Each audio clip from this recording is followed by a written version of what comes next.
আত্মপরিচয় ও আত্মশুদ্ধির কিছু সহজ উপায়। ইমাম ইবনু কুদামা আল-মাকদিসি রহমাতুল্লাহ আলাইহি তাঁর মুক্তাসার মিনহাজুল কাসিদিন গ্রন্থে লিখেছেন, যে ব্যক্তি নিজের দোষ-ত্রুটি জানতে চায়, তার জন্য 4টি উপায় আছে। 1. একজন প্রজ্ঞাবান ও অভিজ্ঞ শাইখের কাছে বসা। এমন একজন আলেম বা মুরব্বির কাছে থাকা, যিনি আত্মার রোগ ও ত্রুটি সম্পর্কে অভিজ্ঞ। তিনি তার দোষগুলো চিনিয়ে দেবেন এবং সেগুলোর চিকিৎসার পথ দেখাবেন। বর্তমান যুগে এমন মানুষ খুবই বিরল। তাই যে ব্যক্তি এমন একজন শিক্ষক পেয়ে যায়, সে যেন একজন দক্ষ চিকিৎসক পেয়ে গেল। তার উচিত হবে তাকে ছেড়ে না যাওয়া। 2. একজন সত্যবাদী ও দিনদার বন্ধুকে নিজের সমালোচক বানানো। এমন একজন আন্তরিক, বিচক্ষণ ও ধার্মিক বন্ধুকে নির্বাচন করবে, যিনি নিজের ভুল ত্রুটি সততার সঙ্গে জানিয়ে দেবেন। 3. শত্রুর কথার মাধ্যমেও নিজের দোষ জানা। অনেক সময় শত্রু এমন কিছু ত্রুটি প্রকাশ করে, যা বন্ধু লুকিয়ে রাখে। 4. মানুষের সঙ্গে মিশে শিক্ষা গ্রহণ করা। মানুষের মধ্যে যে আচরণগুলো নিন্দনীয় বা খারাপ বলে মনে হয়, সেগুলো নিজের মধ্যে না আসতে দেওয়া। অন্যের ভুল দেখে শিক্ষা নেওয়াও আত্মসংস্কারের একটি গুরুত্বপূর্ণ উপায়। আত্মসংস্কারের 4টি ধাপ। 1. অন্তরের সংশোধন। সর্বপ্রথম হৃদয়কে শুদ্ধ করতে হবে। রাসূলুল্লাহ সাল্লাল্লাহু আলাইহি ওয়াসাল্লাম বলেছেন, জেনে রাখো, শরীরে একটি মাংসপিণ্ড আছে। তা যদি ভালো হয়, তবে সমগ্র শরীর ভালো হয়, আর তা যদি নষ্ট হয়, তবে সমগ্র শরীর নষ্ট হয়। জেনে রাখো, সেটি হল হৃদয়। সহিহ বুখারী। 2. চরিত্র ও আচরণের সংশোধন। শুধু হৃদয় ভালো হলেই যথেষ্ট নয়, আচরণও সুন্দর হতে হবে। আল্লাহ তাআলা বলেন, আর যে ব্যক্তি তার প্রতিপালকের সামনে দাঁড়ানোর ভয় করে এবং নিজের প্রবৃত্তিকে কুপ্রবৃত্তি থেকে বিরত রাখে, তবে জান্নাতেই হবে তার আশ্রয়। সূরা নাজিয়াত আয়াত 40-41। 3. অঙ্গপ্রত্যঙ্গকে নেক কাজে অভ্যস্ত করা। হৃদয় ও চরিত্রের প্রভাব মানুষের কাজের মধ্যে প্রকাশ পায়। তাই চোখ, কান, জিহ্বা, হাত পাকে এমনভাবে প্রশিক্ষিত করতে হবে, যেন সেগুলো আল্লাহর আনুগত্যেই ব্যবহৃত হয়। 4. সমাজে ইতিবাচক ভূমিকা রাখার জন্য নিজেকে প্রস্তুত করা। মুসলিম শুধু খাওয়া, ঘুমানো ও মৃত্যুর জন্য বেঁচে থাকে না। সে পৃথিবীতে আল্লাহর সন্তুষ্টির জন্য কল্যাণকর ভূমিকা পালন করে। আল্লাহ তাআলা বলেন, তোমরা সৎ কাজ করো, যাতে তোমরা সফল হতে পারো। সূরা হজ আয়াত 77। অন্যের দোষ নিয়ে ব্যস্ত না হয়ে নিজের সংশোধনে মনোযোগ দেওয়া উচিত। অন্যের বিষয় নিয়ে শুধু ততটুকুই ব্যস্ত হন, যতটুকু আল্লাহ আপনার ওপর দায়িত্ব দিয়েছেন।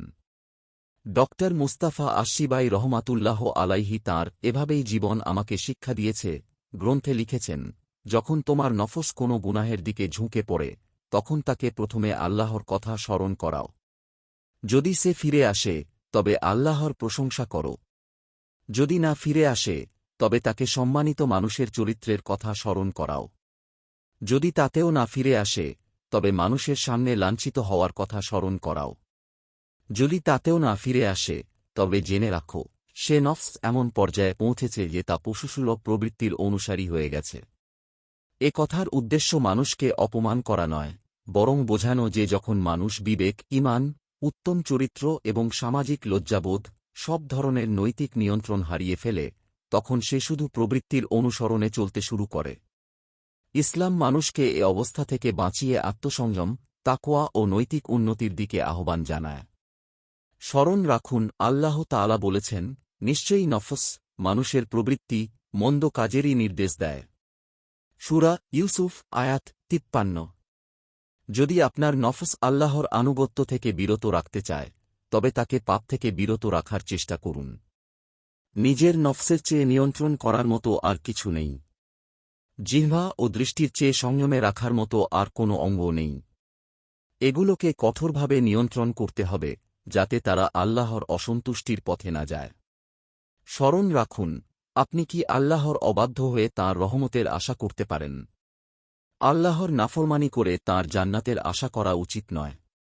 মনে রাখুন, একদিন অবশ্যই আপনাকে আল্লাহর সামনে উপস্থিত হতে হবে। যেমন কর্ম করবেন, তেমনি প্রতিফল পাবেন। প্রতিদান কর্মেরই অনুরূপ হয়। আর মহান আল্লাহ কারও প্রতি সামান্য অবিচার করেন না। মনে রাখুন, কত সাময়িক কামনাবাসনা মানুষের জীবনে দীর্ঘস্থায়ী অপমানের কারণ হয়েছে।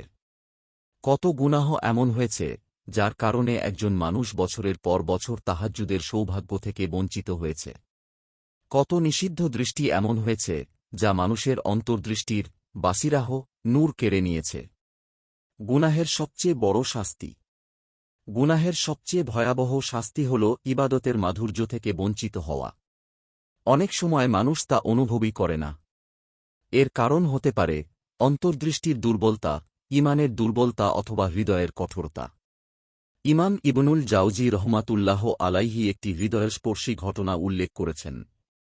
তিনি বলেন, বনী ইসরায়েলের এক জ্ঞানী ব্যক্তি বলেছিলেন, হে আমার রব, আমি কতবার আপনার অবাধ্য হই, অথচ আপনি আমাকে শাস্তি দেন না।